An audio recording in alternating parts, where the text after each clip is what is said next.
भारत की आजादी की लड़ाई में ना जाने कितने ही नाम हैं जो इतिहास के पन्नों में कहीं खो गए। आज हम एक ऐसी ही वीरांगना की कहानी जानने वाले हैं, तारा रानी श्रीवास्तव। एक ऐसा नाम जिनका साहस, जिनका बलिदान आज भी हमें प्रेरणा देता है। तो बात है साल 1942 की। जरा उस दौर को सोचिए। पूरे देश में महात्मा गांधी के भारत छोड़ो आंदोलन की आग फैली हुई थी। मतलब शहर हो या गांव, हर एक भारतीय अंग्रेजी हुकूमत के खिलाफ खड़ा हो चुका था। माहौल में एक अलग ही जोश था, एक जबरदस्त संकल्प। और इसी माहौल के बीच बिहार के सारण जिले में तारा रानी और उनके पति फुलेश्वर प्रसाद श्रीवास्तव एक जुलूस को लीड कर रहे थे। उनका लक्ष्य बहुत साफ और हिम्मत भरा था।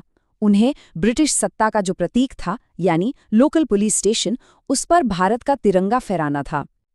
अब देखिए, जैसे ही हजारों लोगों का ये शांतिपूर्ण जुलूस आगे बढ़ा ना, अंग्रेज पुलिस ने उन्हें रोकने की पूरी कोशिश की, लेकिन भीड़ रुकी नहीं। और बस फिर क्या था, पुलिस ने बिना किसी वार्निंग के सीधी गोलियां चलानी शुरू कर दी।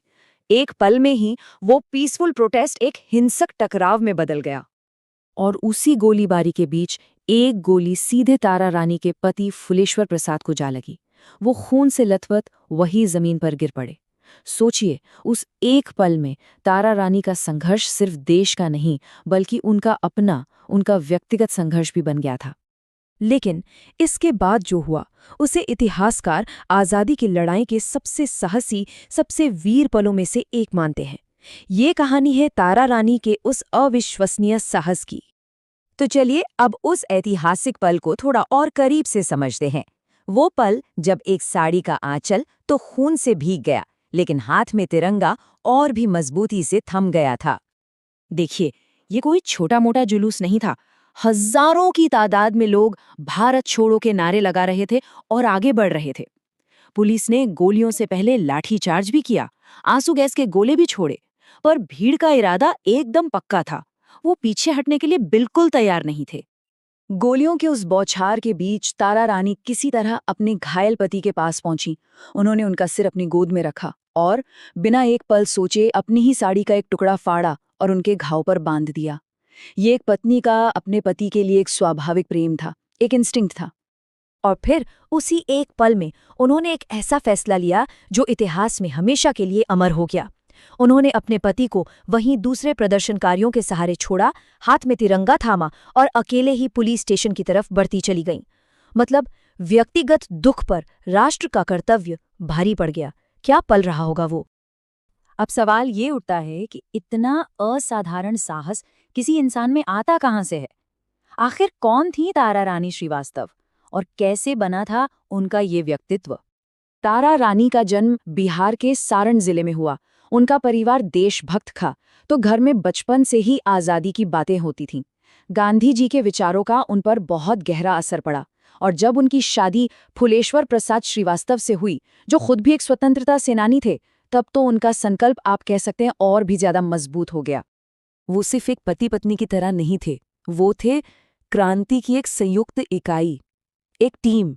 वो साथ मिलकर गांव-गांव जाते, लोगों में जागरूकता फैलाते और आज़ादी के आंदोलन के लिए उन्हें ऑर्गेनाइज करते थे। उनका रिश्ता और उनका मिशन दोनों एक ही थे। उनके इस हिम्मत भरे कदम को और अच्छे से समझने के लिए हमें उस समय के माहौल को समझना बहुत जरूरी है, जो गांधी जी के एक नारे से गूंज रहा था। 8 अगस्त 1942 महात्मा गांधी ने देश को नारा दिया, करो या मरो।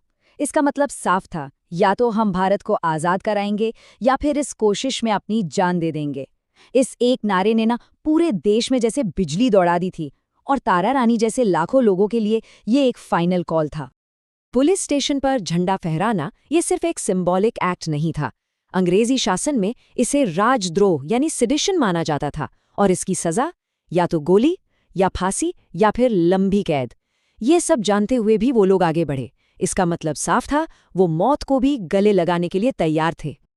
उस दिन के इतने बड़े बलिदान के बाद भी तारा रानी का संघर्ष रुका नहीं, बल्कि सच कहें तो वो और भी बड़ा हो गया।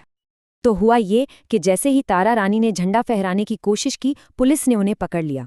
उन्हें बहुत बेरहमी से पीटा गया और फिर गिरफ्तार कर लिया गया। कुछ दिनों बाद जब वो जेल से बाहर आईं, तब उन्हें पता चला कि उनके पति फुलेश्वर प्रसाद उसी दिन शहीद हो गए थे। इतना बड़ा पर्सनल लॉस, किसी को भी तोड़ सकता है, पर इसने तारा रानी को तोड़ा नहीं, बल्कि और भी ज्यादा मजबूत बना दिया। उन्होंने अपनी पूरी जिंदगी आज़ादी की लड़ाई को दे दी। वो महिलाओं को ऑर्गेनाइज करती, अंग्रेज़ों के खिलाफ सभाएं करती और अंडरग्राउंड संगठनों के साथ भी काम करती रहीं। जल्द ही लोग उन्हें साहस की प्रतिमा के नाम से जानने लगे। अच्छा, तो आज़ादी के बाद तारा रानी का जीवन कैसा रहा?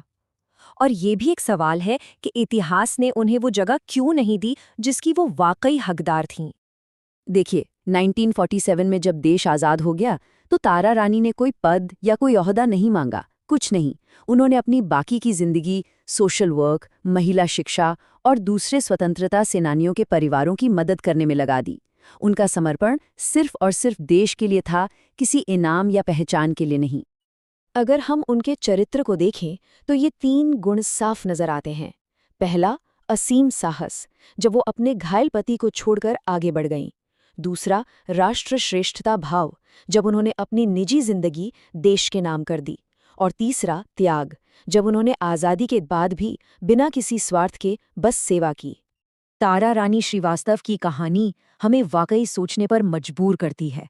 उनकी तरह न जाने कितनी ही वीरांगनाएं हैं जिन्होंने देश के लिए अपना सब कुछ कुर्बान कर दिया, लेकिन आज उनके नाम तक बहुत कम लोग जानते हैं। ये एक सवाल है जो हमें शायद खुद से पूछना चाहिए कि हमारा इतिहास ऐसे अनगिनत नायकों को क्यों भुला देता है।